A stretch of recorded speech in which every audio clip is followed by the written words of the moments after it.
is not one of them. So, yeah. You're not going to stand there the whole time doing that, are you? Yes, Well, then sit down. I've been asked to. Okay. Mike. Mike is an inveterate cameraman. I will get to his story in a second. No, invertebrate. Invertebrate cameraman.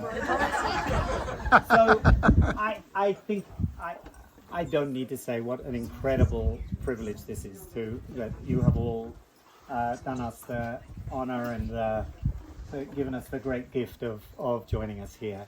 I didn't think this was a great idea. I'm not gonna lie. We talked about this and I was like, I don't want to do a party. I don't want to do anything too big. And Tebby was like, nah, we're going to do a party.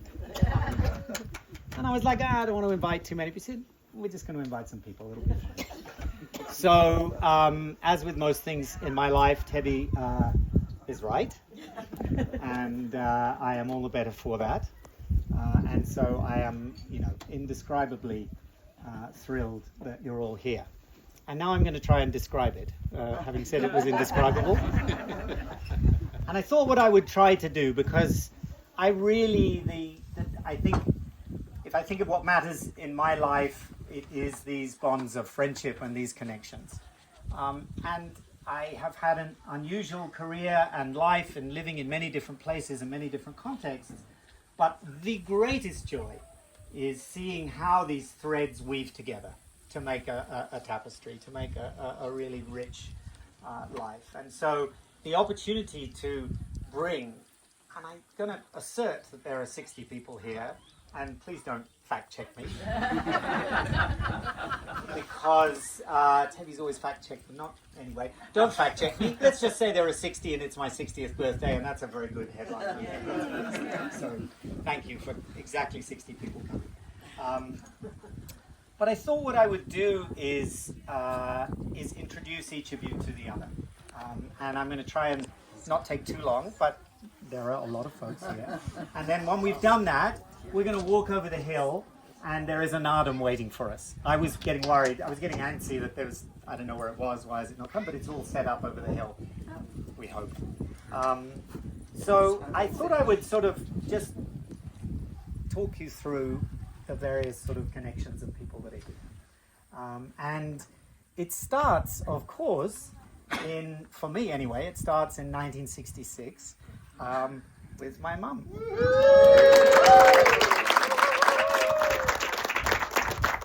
And my dad, who isn't here, but I wish he was, and he would have absolutely loved this.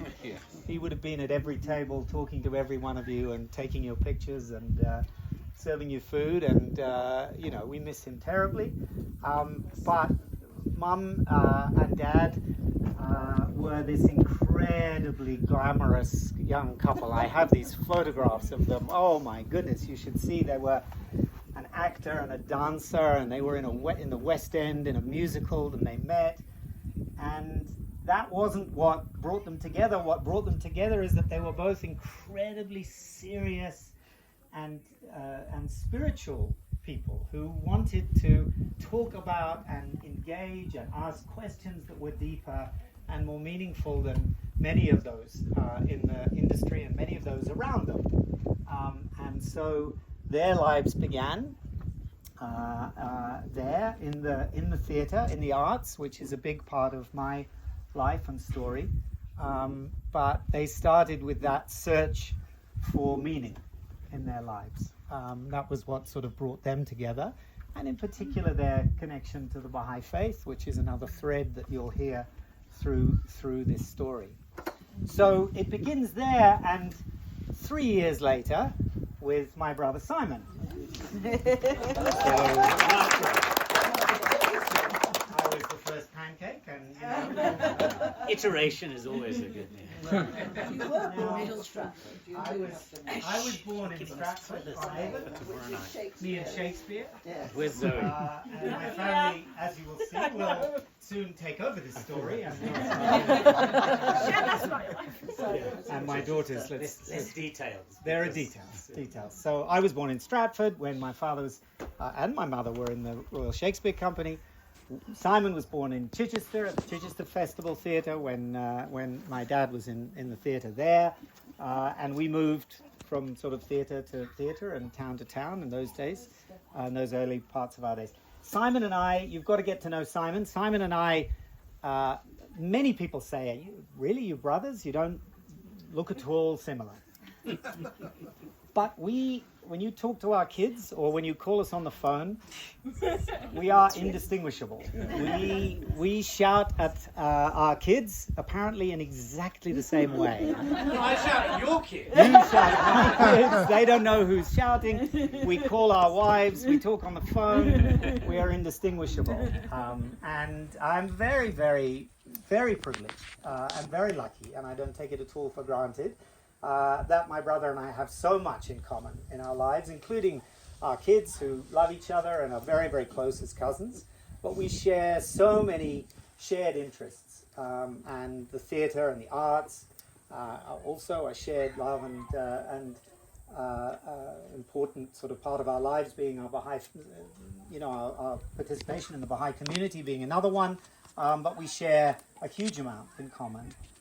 And like I say, get us on the phone and you probably can't tell the difference. So there's a lot more that's similar than that's different.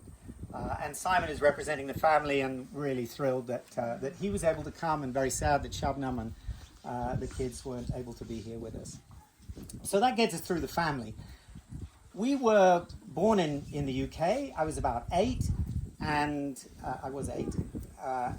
and we moved to Australia. We moved to make a new beginning. We had, there were some difficult times in England, and Mum and Dad wanted to go to Australia. For us, it was sort of a new world. There was an opportunity to sort of start a new life, and we went to Australia. Really, when I look back on those years, they must have been incredibly difficult. My parents left Australia with very, very little, not even having sold the house that we were living in. Being a freelance actor in Australia, in a new country, without any connections or anything, was incredibly difficult, and they were some very, very difficult years. I discovered later, I don't remember them as such. I remember them as just filled with fun. I remember, Dad somehow making an incredible adventure of the fact that he had to do a milk run to deliver milk, when he wasn't working, and when he wasn't in the theatre, and that things were really difficult. But I was protected from that. I grew up in a bubble of enthusiasm and excitement and love and great safety, which I think is an incredible privilege and a great gift.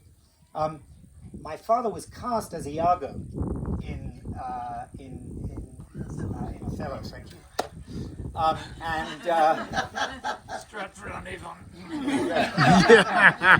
And he was cast as Iago in Melbourne, and so the first memory I have of seeing my father on the stage was as Iago, was as this incredible evil character. He was really evil when he did it, and that necessitated him spending time in Melbourne, in Australia, though we were living in Sydney. And one of the early memories I have is of staying with a family of friends, Iranian background, Persian background, Baha'i friends in Melbourne. And that family, the daughter of their family, who was about my age, and this is why the connection, her son, Lachlan, there we go, Lachlan. So I am giving to Lachlan through birth because he wasn't around for a much, much more longer time. But Lachlan, I think, has the legitimate claim to go back to those very early days when I was sort of, I guess, before 10. So it's fantastic that Lockie could be here. Lockie and his family live in Oxford with us.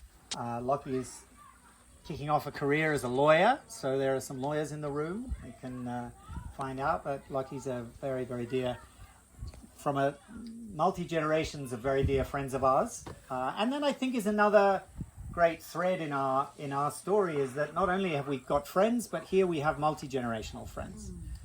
So we feel like we're living in a sort of matrix of relationships that don't just cross continents and contexts and communities, but also generations. And so that's also I think, a very, very special part. So grew up in Australia, went to school, a number of crazy aspirations and dreams, all of which my parents said, sure, why not? You know, if you want to go and play the Baroque recorder in London, that sounds like a fine career choice. We're thrilled for you. And so they sent me off on a trip to London for my undergraduate, and flew to Los Angeles.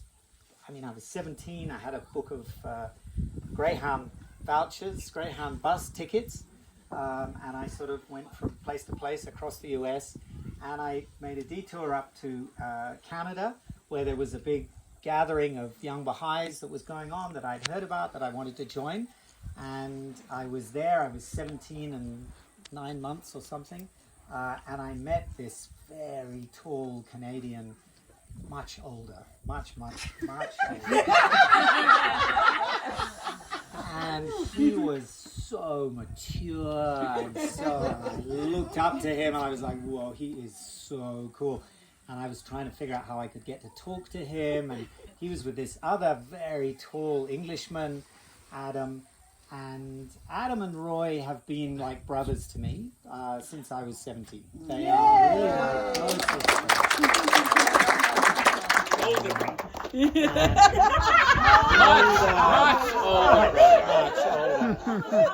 It's at least 60, you know, and I wouldn't know what that's like, but you know. And Roy has been, as I say, like a brother, a true brother, and a friend to me over all these years, and our lives have gone in all of these parallel ways, from both having done a stint at McKinsey to Africa to philanthropy, and we've, you know, crossed paths and worked together, and, you know, traveled, and our families have become friends, and our girls and his incredible family. If there are many incredible parents here who have extraordinary children, many of you I admire, and we talk about and have learnt from as parents, Tarek and Susan among them, where we've built these relationships with our families, Ranji and Bo and their kids, and we observe how you all parent, and we've learnt a huge amount. And Roy and his family really are just extraordinary, and his kids and our kids have become, you know, close friends. So I'm thrilled that Roy was here. Sadly, Adam isn't able to be, but these are really my two besties from, you know, from the age of 17. So, it's so fantastic. And now you're 18. There you go. Yeah, we've got quite a long way to go. Long way to go, folks. I told you. We're going to 66. We're going to 66. Strap Nardin in. is best enjoyed in the early morning light. Don't worry. Does Teddy need a chair? So I was finishing up in my undergraduate, and then this extraordinary conversation over dinner. I won't recount it, but many of you have heard me tell this story of someone saying to me, you know, you should go to Outer Mongolia and study the music in Outer Mongolia. Forget this London recorder business. And there was this extraordinary sort of moment, aha moment, where I was like, I'm going to go to Mongolia. And I did, and it's triggered all of this.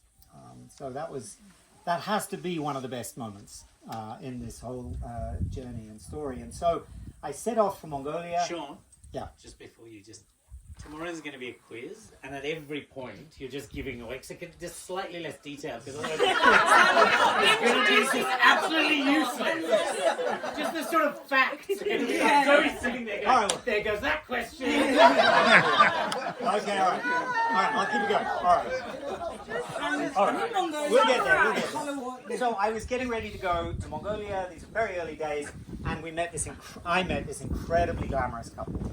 They were like war reporters. I mean, you have never seen anything. One of them, you know, he was this young, fit with a flak jacket, and he was going into war zones. He just sort of invented what it meant to be the CNN war cameraman. And they would go off to like Moscow, and then he would meet this woman who was an ABC News producer, and they'd meet in a coffee shop and a bar, and they'd have this romantic, and then they'd go off. They were just like impossibly cool. And then they grew up, and they went to Texas. Yeah. Very much. Well, I don't know. Having carried a camera through the war zones, he now just carries an iPhone with like little sort of tattoos on it. But anyway, so Mike and Gigi. Yep. Mike and Gigi, we would hang out in London, and then I would get on the plane and go to Mongolia, and we would sort of hang out. And they were in those very early days in London, and again, they have stayed in our lives, and their kids, and been in our lives ever since. Not so cool now they live in America. They were very cool. Something had to then give, we come right? to Mongolia, and those very early days in Mongolia, and there are a number of people here who I met in those first few years. And I came first in 1988, as many of you know, still in the last year. Less details, sorry. Skip a bit, brother. And this was very early, and there were very, very few people who I could find and met who spoke English. And I met some through the British Embassy. I met some through other friends, and I met a number through in those first years in 91, 90, 18, and 1991 through early days. Sorry, oh God, I'm being defacted here. This is difficult. Through this early sort of growth of a very small but incredible Baha'i community here in Mongolia. So I met Hulan. Where is Hulan? I'm here. I met Hulan very early on. You were not married. This is pre-Tebi. Big milestone. I met Hulan, who was this incredibly sophisticated Russian-speaking, Mongolian-speaking, English-speaking, just French all of also. these things. And we met, I think, originally through British Embassy folks, and then I met and I knew Horton's sister Minjin as well, and we worked on a project together. And Horton's been to visit us in England and all over the world, and we've stayed in touch with her and with her family. I was introduced to this incredibly precocious 15-year-old who spoke perfect English and was at 15 translating for the head of UNESCO or the resident rep of UNESCO who would visit Mongolia, and the best translator they could find was this 15-year-old girl, Dari, who we got to know. I got to know Dari, yes, before we came to Mongolia together, and then when we did, and Dari said, look, I want to use your computer because I'm going to put in some applications for universities, very early days, and we said, great, where are you going to apply? She said, Cambridge, Harvard, Brandeis, a few places. So we were, okay, great, and so she just did all these applications on her own, did the whole thing, and got full scholarship offers from all of them. And I don't know if I had any part in it, but she ended up at Cambridge. You edited my essay. Oh, okay. That's not true. No. So Dari went off to Cambridge and all these other stops along the way, and the United Nations, and has done incredible things, and is a psychologist and works in. We've had all these woven connections over the years. So Dari also was from that very early era. And then Aldras here, Otkos here, who were part of a group of, again, when we were there together, and I haven't got to Teddy yet. I will. We met these young women who've gone on to do incredible things, and again, they and their family have stayed with us. Where is Aldras? Aldras here, and Otkos, entrepreneurs and mothers, and doing extraordinary things in different fields. And we're thrilled that you're here, both of you, from those early days. So then, while I was doing these Mongolia trips, in those days you could only get a visa for 9 months to Mongolia, and the visa would expire, and Mongolia insisted that you left the country and reapplied and came back. And I don't know why it never dawned on me to get a job in those 3-month breaks. I never did. I would be telling my children to go and get a job in their summer holidays. Yes. But my age. I didn't do that. Did offer And so what I did was I went on one of these winter breaks. I went to Bulgaria, and what was that? No.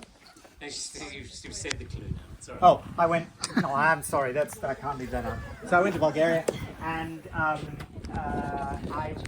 went to volunteer on a project where they were going to be.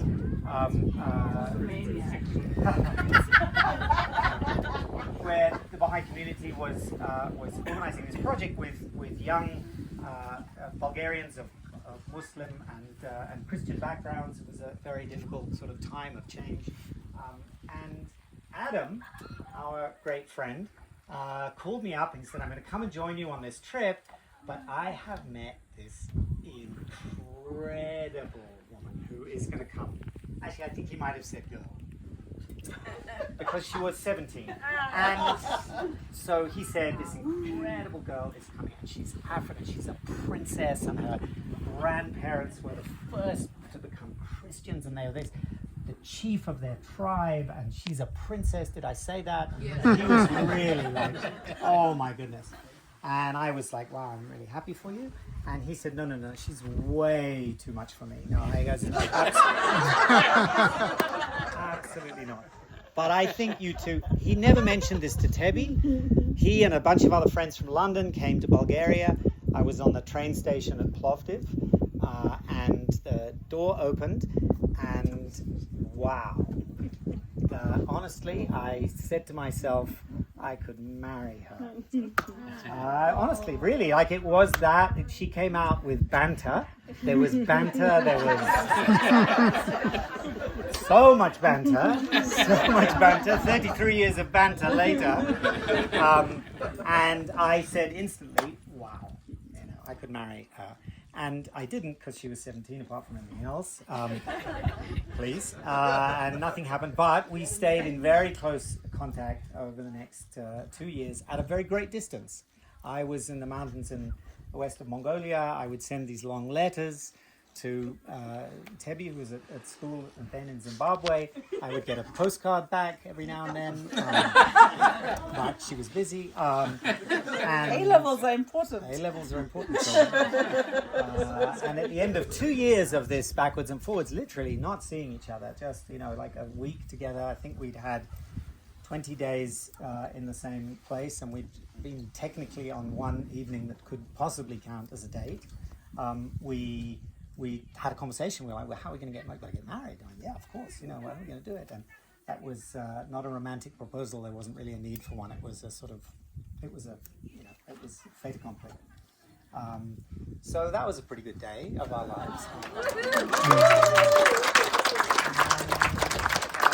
The banter continues, as you know. So.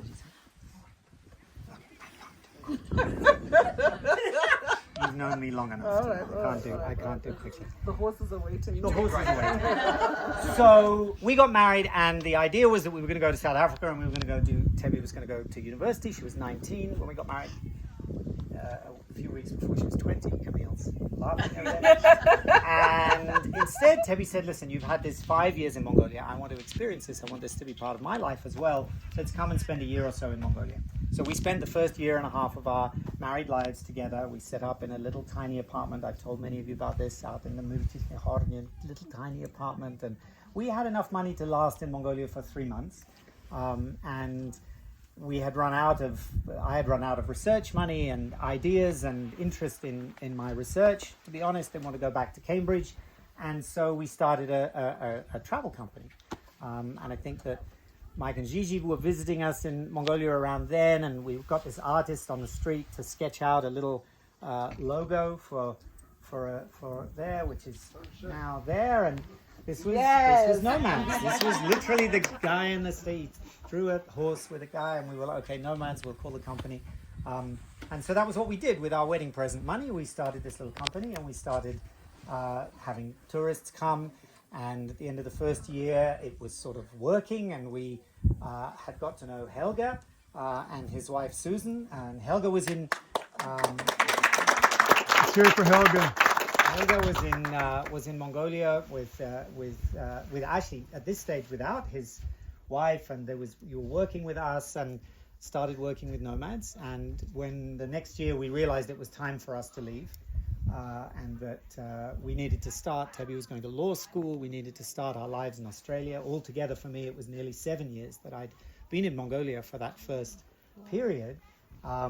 We decided we needed to leave, and so we passed the company over to Helga and Susan, who bought it from us in the coming years. And the one thing we decided when we sold the company, when we agreed to sell the company, was that even though the financial arrangements hadn't been clear yet, and we didn't know how that would work out, or it was going to take us many years, we really made a commitment that we wanted to stay friends, and that we were not going to let this deal, this transaction, the sort of business arrangement between us spoil that friendship. And of the many, many, many things that I'm, thrilled about and proud of in our friendship, which is 35 years or something, 34 years, it's that as well as Helga and Susan taking on Nomads, and 33 years later it being this thriving company, and that they're able to host us all here, which is just fantastic, and we're very, very grateful. It's that we got the balance of that right, is that we didn't allow that business relationship. We did have a business relationship with us for some time, but that we didn't allow that ever to and it didn't happen by accident. There were times where we had to renegotiate things, we had difficult times, but we really made that commitment to stay friends, and I'm really thrilled that that is true today, and we're very happy that Helga's here, and I'm sorry Susan isn't. She's on grandma duty back in Germany, but I know she would love to have been here, and they are really, truly among our friends, and even if we weren't at Nomads Camp, they would be here, although they'd be a little unhappy if we were at their camp. A little bit uncomfortable, but so we leave Mongolia, we leave Nomads with Helga and Susan. We go to Australia. I am really interesting professionally, but entirely unemployable. I have got 2 degrees in music and 7 years in Mongolia and Nomad something, and try to get a job in the only place. I interview everywhere. You've heard me tell this story. The only place that would offer me a job was at McKinsey, and my family were not impressed by that. I was like, We're in the arts. they're in the arts. Rubbish. This was rubbish. This was the dark side. This was.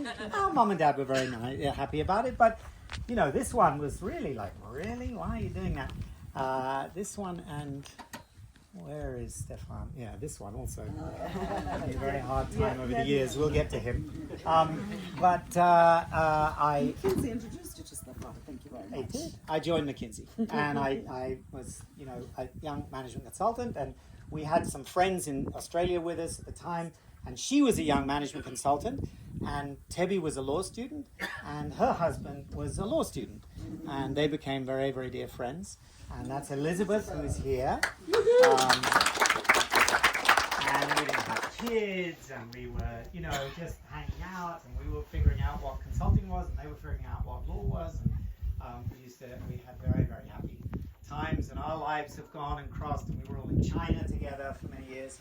So that was that period. And then I was a junior burger at McKinsey and crunching away and didn't know what I was doing. And I was assigned on a project with this very sophisticated American engagement manager, flown in from Chicago, and he was there with his glamorous wife, and they were like, "Whoa, there's cool kids." And Tarek and Susan. Tarek. So Tarek was like my first engagement manager, and he must have been like, "What?" I think tomorrow night you get right of reply. Everybody gets right of reply. This is an Excel spreadsheet, Sean. Let's start with that. It was pretty tough going early on. I only survived that, and in fact loved that job, because I had Tarek and a whole group of people who just were incredibly generous in coaching and training and being patient with me, and we became fantastic friends, and we went off on boat trips, and Tarek tolerated me playing golf next to him for many years, And as I mentioned before, as we've grown up and we've been in different parts of the world, and the Al Masri family have become our friends, and Tarek's brother is, we also consider among our closest friends. They, in their own regard, have become very close to us. Whenever we got together with Tarek and Susan and their kids, and us and our kids, they kind of parented in the same way. There was the same set of values, and you know, they were an incredible example to us of how to bring their faith as Muslims into their family life, and how to keep those priorities really clear. And so holidays with them, with their kids, just, it felt really at home. It felt easy, and we've done those holidays all over the world, and we're planning another one without the kids. So Tarek and Susan and Zayn, who wasn't even a glimmer in our eye back then, but we're really thrilled that Zayn is there representing the next generation too, and we miss the girls and wish they were here. But it's fantastic to have the Al Masris with us from back in those days. So I wangled a trip. I had always getting angles, and I convinced McKinsey that they needed to let me go to MIT and spend 6 months and do a sort of pretend MBA, not really, just 3 months. And they let me do that. Tebby went to Georgetown, and we had a semester where Tebby would come to Boston on the weekends, and we had this lovely idyllic period there. And one of our friends in Boston introduced us to Stefan over there. I don't even know what you were doing. I don't know what you're doing now, but I don't know what you were doing then. Stefan was a sort of... So Stefan is the only person that in this group who gets excited by the words Schenkerian analysis. Nobody knows what that is, but it's such a good inside joke for the two of us. He trained also as a musician, a musicologist, and is a musician, became a filmmaker, and really you have to get to know his work as well as his very, very dry sense of humor. And Stefan has traveled to Dharamsala to interview the Dalai Lama with me at a week or two's notice, and we've been on crazy adventures all around the world. And along the way, he introduced us to Tia, and they got married, and have these two beautiful boys who I hope are running around having a good time. They're huge boys. We used to holiday with them when they were little babies. And Stefan is one of my friends who really holds me accountable. I gave a talk at a conference on sort of ethics and business, and I structured the whole talk around a series of emails that he sent me when he found I was going to work with a mining company, which will come later. But it, you know, he really held my feet to the fire. He, you know, was like, how does that fit? What is it? What are you thinking? You know, do you know enough? And you know, how are you thinking about that? And so I really, really appreciated, among many things, the way Stefan has done that, and he does that in his work and his films, and encourage you to sort of get to know Stefan and Tia. While I was, where were we? So we'd finished this period in Mongolia, in Australia, with McKinsey. We got sent to the UK. We moved to the UK, and while we were in the UK.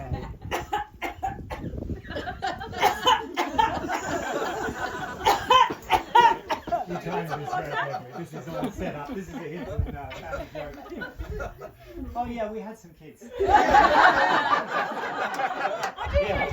It's just there was one, there was another one, there's a third, some of them are here.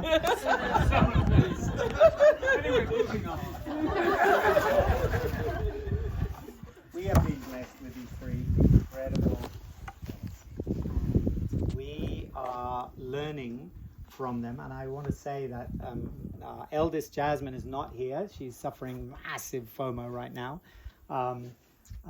Camille was born in Australia, and sort of 6 weeks later we scooped her up and we moved to London. And Zoe was born in London a few years later. And I am getting to know them now. And I think that, honestly, I think that is one of the great, I mean, you do all the years and years of, you know, baths and wiping the nappies and doing all of that and telling them what to do. And then you get the opportunity to sort of get to know them. And I think we are at the stage of our family where we are, learning who they are and getting to see and getting to get acquainted with them and discovering them. And that's been a real joy in the last few years, especially as they reach adulthood. Any minute now.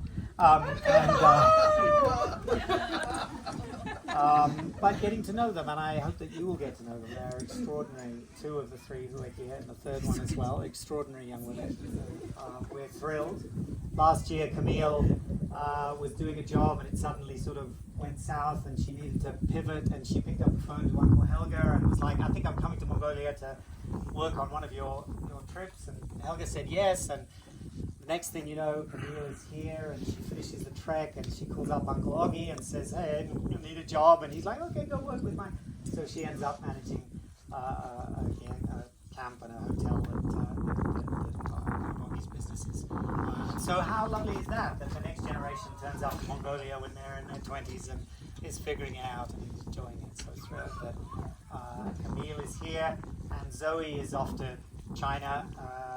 Has just been there the last few weeks, but is doing her exchange year, and in her degree in Chinese, having grown up in China. She's going to be just south of me for a while, which is fantastic. So I hope you get to know them as we are doing right now, because they're interesting and they're pretty cool. Really, are we? They're pretty cool.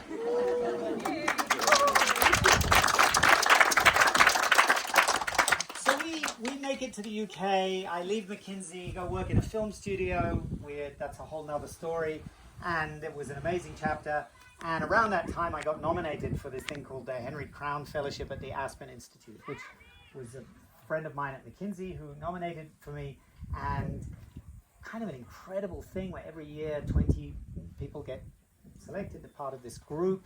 And this group does these 4 sort of seminars together. And we were all just, most of us except Toby were about 40. Toby was 25 or something. He's ridiculously young. But most of us had to be nearly sort of 40 to have done these things. And we got invited into this fellowship, which is incredibly prestigious. And how I got in is a whole nother story. I found myself in this group.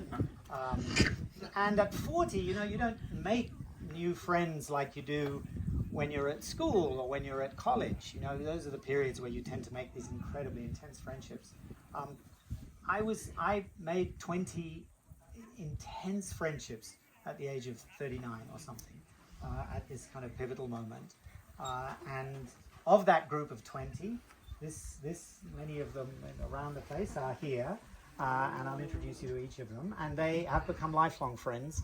And as a group, we get together every year somewhere in the world, and there is no other group or even family. We don't get together as a family every year. I get together with this group once a year, and there's usually 16 or 17 of those 20 who get together, and they have become lifelong friends. Ranji and Bo.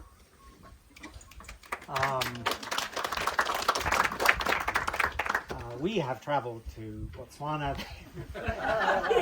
So your stories about. You guys think you had a whole Gobi experience. There's nothing. Did any of the chairs actually fall off the back of your? High five! Yes. That's the way we did Botswana Tebi style. It was really good. We think we were in Botswana most of the time. We don't know, but we had amazing trips. We'd have a dedicated room in their place that we use. There's the parcels that arrive. Ranji has a cupboard. Somewhere here now. Ranji has a cupboard where we just drop ship things. They are our dear, dear, dear friends. When I was interviewing for this job with the Open Society Foundations many years later, which was kind of this huge thing, and interviewing and having lunch with George Soros and trying to get the job, it was Ranji who I called 5 minutes after and sort of debriefed. When I got the job and I needed help sort of figuring out what the strategy was going to be, it was Bo who I rang, who came and helped me figure out, what I should actually do having got the job. So they are, really, close friends and family, and we're so thrilled you're both here. incredible. I've got to pick up the pace. Yeah, because Nadam is annual, right? This is so much fun for me, though. I hope you're enjoying it. I'm really enjoying this. Getting to talk about it. Okay. So Seth and Julie are here, and Seth is just incredible. So when I came, I was like, how are these people already screwed? Oh, I've got to tell you about a little bit about it. I mean, so amazing things. So Seth started an incredible company, and Odyssey, and you guys have all drunk it, and it's so fantastic. So then they sold the company, and that's a big deal, and money and blah blah blah. The thing that our family talks about, Seth and Julie, is that when they did that, their kids said the thing that their kids were really hoping was, could we upgrade our black and white TV to a color one? And that story just sort of resonates. And we say to our kids, oh no, kids, they only ask for a color TV. So it's a great story, but it tells you about these guys. There's something that you need to know, that they are not interested in all of this stuff, and that they're really extraordinary people, and that they've raised their kids in that way, and we're thrilled that you guys are both here, and lots more. I'm going to keep going. Toby was the young kid. He was like way younger than all of us. He'd done like 3 more jobs than any of the rest of us had done. We got to know them because I think when we first started, we were living in the UK. You were living in San Francisco, and then they came to the UK and we left. And, we went to China and England, so we've been sort of backwards and forwards. You all know Tebby, and Tebby brings a special energy. And I don't know many other people like at dinner. Tebby kind of is a thing. A whole thing. And I'd never met another Tebby until I met Sharon. Oh yeah. Oh yeah. Sharon is very special. So Toby's great. But Sharon, I mean, if you want to have a dinner party, just get Tebby and Sharon at one end of the table and just light a match and just watch. These two are so much fun together. They are really incredible. So, and you're acting surprised, but everybody knows that. Like we talk about Aspen people, everybody talks about that. These two are just fantastic, and we're thrilled that you guys are here. And they're incredible family. Nobody I know likes having kids as much as Toby and Sharon. I don't know how many kids they have. They have a lot of kids, and there are lots of them are here, and there are maybe more. I don't know. They just they make it look effortless. And they're another family who we watch in awe how they manage.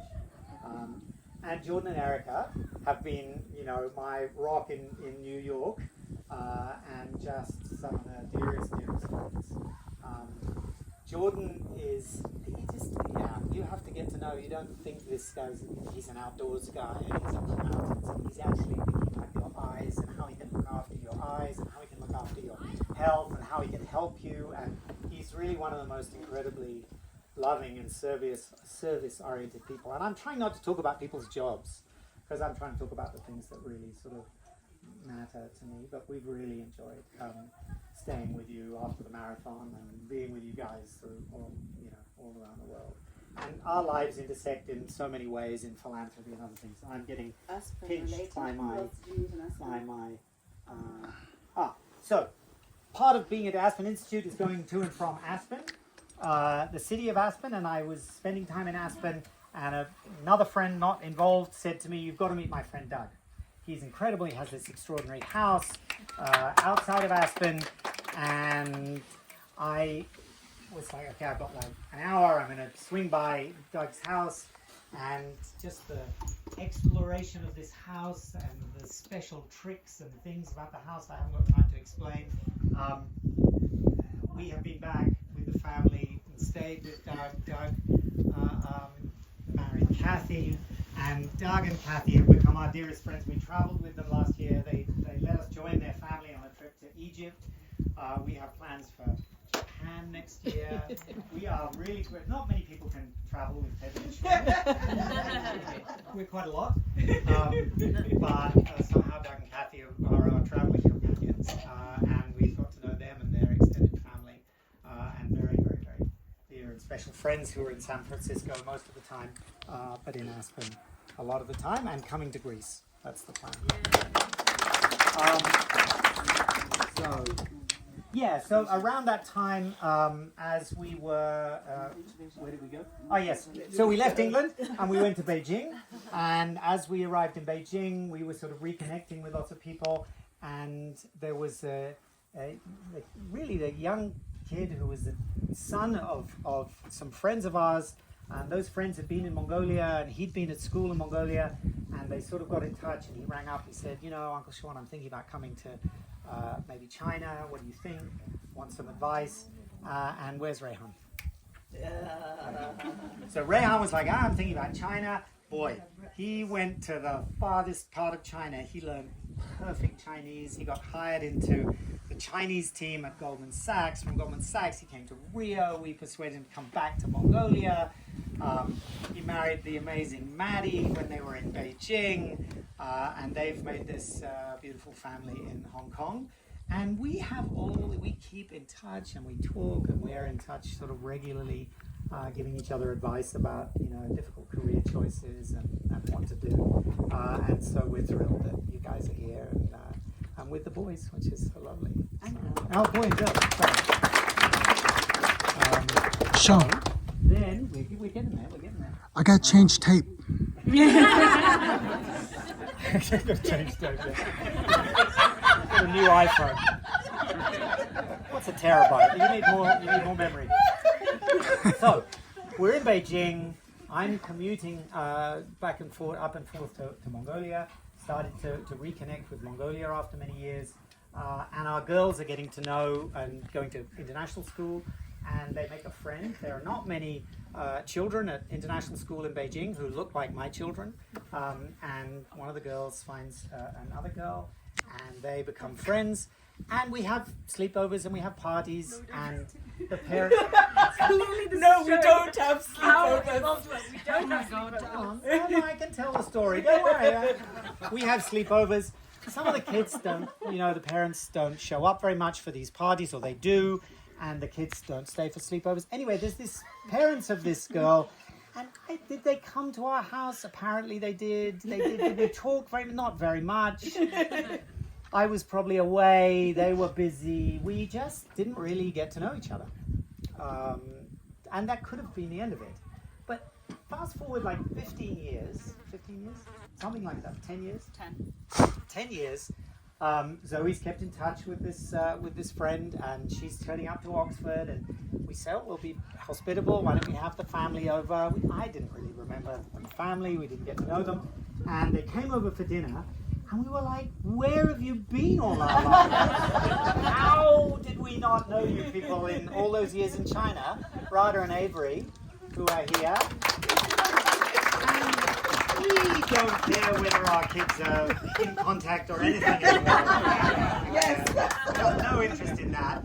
We found these guys and the lesson for me is there must be people like that in our lives who we didn't spend the time to talk to, who we could have had these incredible friendships with. And this is the lesson for me of Radha and Avery, was they were right there in front of our eyes and we never got to know them until now. And so we're absolutely thrilled. So much that you have to know about these two, and Radha's just written a book as well, on the side of the competition, and doing all these incredible things. But the really important thing is that we got to know you guys recently, and so they count for Beijing, even though we didn't really know you until then. So I sort of reconnected with Mongolia, and the first thing I did in Mongolia was Goldman Sachs gave me a business card, sent me up to Mongolia, and I would go around seeing all these businesses in Mongolia, trying to sort of drum up business for Goldman Sachs. Stefan was in the background doing whatever. So I would go, and everywhere I would go, people were so impressed. They're like, wow, Goldman Sachs, wow, you speak Mongolian. Like, that's so cool.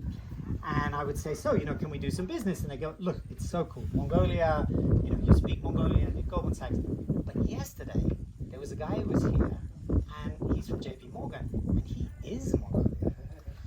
And I'm like, who is this guy? And then, this guy, yeah, Bolt. And I was, for about a year, Bolt was my nemesis. This guy. Everywhere I went, and he was just better than me, and he just got more. He got the work, he got the man, and I was explaining to Goldman Sachs, why is JP Morgan getting all the way? This guy, Bolt, anyway, it's really made my life very difficult for a while. Luckily, he left JP Morgan, so you'll all be glad to know things were okay for Goldman Sachs after that. I could see the concern on everybody's face. And we got introduced, and again, we were like, oh wow, where have you been? This guy's great, Wow. And we became great friends. And we started cooking up deals and ideas and businesses, and we went and raised money for something we were going to do together, and then we changed our mind, and then we did different things, and ended up causing trouble together at Rio over 15 years now. Continue to be a great friend and advisor and buddy, and we've, as I say, we're still Not all mining is bad. no. We are contractually obliged to say sign something confirming that I have told you what a wonderful thing. So we'll agree, we will all. That's very good. And so we have been doing amazing things, and among those things, Bold is committed to this country in a way that I have not seen until I had come to Mongolia. I had not seen how this tangible connection to your home can be, and this incredible commitment to the welfare of others, but not the sort of generic welfare of others or your community or whatever, but to this place. And so even though, all the things that Bolt has done, and this is a story that's true for many of my friends here who have demonstrated that incredible commitment wherever they were living, they've come back and they are investing and making decisions in their own lives, driven by opportunities to be of service to their country, and particularly to Mongolia. This is something I've really only experienced in this way in Mongolia, and Bolt really embodies that. And part of, I'm really sorry Sana isn't here, and Amina, his daughter, who's become a great friend of ours because she's in Oxford, but it's just far too early for her. So she changed her mind at the last minute, but we love her, and we're spending a lot of time with her in Oxford now, which is fantastic. And so yeah, that's thrilled. Now one of the things that Bolt did, and I was a little bit of a help with that, was he reached out to his team, the best of the best of the best that he could find, Mongolians who he'd sort of friends that he'd brought back. He'd sort of cherry picked these incredible talent from around the world and persuaded them to come back to Mongolia and be part of the first project, the first business he was involved with, then this mining project, and that's Mungsuk and Duka, who were part of that crack team. Through Bolt, I got to know them, and we are an amazing team. We are just an incredible team. We have been working together in different ways, and we're here now. And as Mungsuk said, this was a cunning plan that we had no idea we were cooking up when we all first met 15, 20 years ago. But we have ended up together with Mark, who's here, who was part of that early crew, and Pete Nichols, who's there.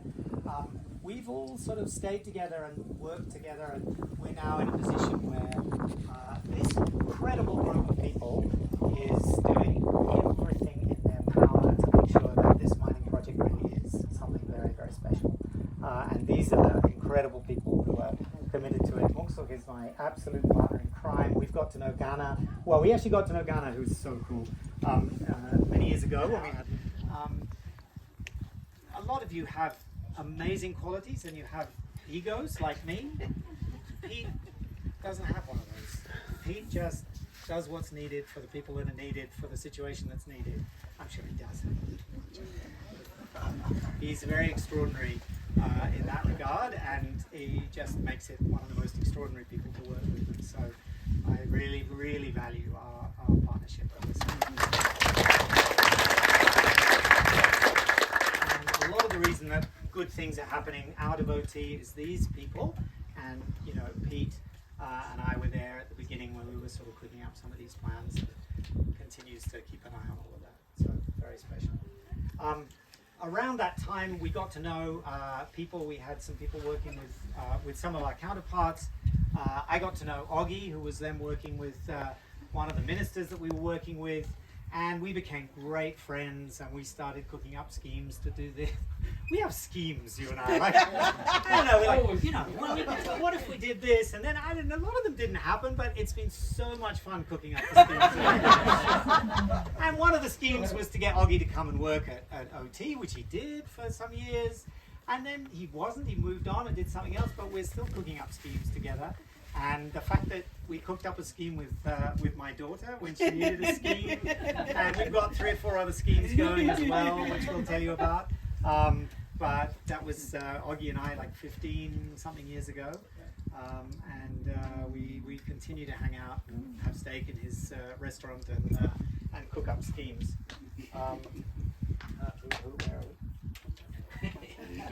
Yeah. Okay, guys, we're nearly there. Nearly Nardum. Nardum is nearly here. So, much later, I heard this story about this. They had to change tape. Yeah. I have no more storage on my iPhone. It's the largest, it's 256 gigs. And it's no more storage. It's not a basic phone, you know. I told you I don't do briefs. I'm nearly 60. Come on. So, I got. You're almost 60. I heard.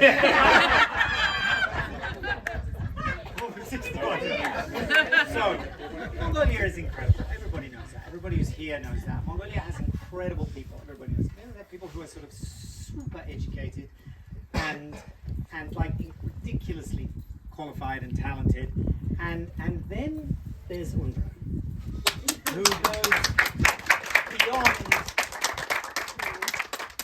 So I don't know any other nuclear physicists or any other nuclear physicists who are married to nuclear physicists. And, you know, these are just incredible people. But Undra very quickly just became a friend and came to visit us in China. And at some stage she left nuclear physics, didn't leave nuclear physics, but also got into Mongolian politics to try to sort of make things better in the world. And is continuing to do that, and so we have been in touch very closely over 10 years, more than that. Thank you, Sean. So I'm thrilled that Undra is here with her famous sister Indra, who I've wanted to meet for ages and only met today. Also from Texas. Also from Texas, thank you. So I'm sorry, and you know, I thought that was sort of where that was the group, and I was thinking it's incredible that actually everybody who's here are people that I've known for at least 10 years. And then thankfully Bazo said he was going to come, and Edwin said he was going to come. So because otherwise it looks like the last 10 years I haven't made any friends, which is slightly awkward. So Bazo and I met last year around a campfire, fishing, doing the most incredible fishing trip, which a bunch of us are going to go and do in a few days.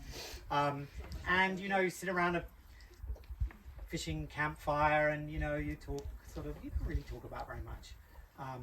And Bazo and I got deep immediately. Bazo was asking, like, it was like, yeah, but why? Why do you think people are like that? And why? And I thought, okay, this is a guy I want to spend more time around a campfire with, because we got deep very, very quickly, and I really was sort of intrigued by that. And so we've known each other for a year, and really thrilled that you were able to come. I was not touch and go that you were going to get back from the countryside in time, but we've welcomed the family to Oxford, and really pleased the boys are here. And you've sat through this whole talk. You are my big fans. Thank you very much. Well done, boys. And Nardum is nearly ready, and you've done extremely well. And I think the newest friend is Edwin, who, last but not least, who I got to know recently, who has just arrived in Mongolia 7 days ago. with an interesting job to do, and I'll let you find out from him more about that. But we met in Oxford, where Edmund's been sort of preparing to come to Mongolia and for this job, and he's had an extraordinary career in the Middle East and doing interesting things, and we're thrilled you're here. And glad you could come, and I think you're the last in the door for 60 years of Sean's Friends. Thank you so much.